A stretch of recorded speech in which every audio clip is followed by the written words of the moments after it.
హల్లెలూయా.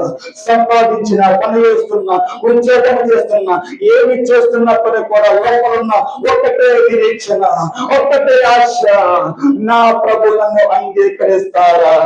అంగీకరిస్తే ఆయన మధ్యాకాశం పెడుతున్న శ్రమములో నాకు పిలుపు దొరుకుతాది, నాకు పిలుపు దొరుకుతాది. ఆయన అంగీకరిస్తే నాకు పిలుపు దొరుకుతాది. అయ్యగారు అంగీకరిస్తే కాదు, అమ్మగారు అంగీకరిస్తే కాదు, ఆయన ఆ సంఘం ఈ సంఘం అంగీకరిస్తే కాదు, ఆ పెద్ద ఈ పెద్ద అంగీకరిస్తే కాదు, ఆకాశం అందున్న వాడు అంగీకరిస్తేనే.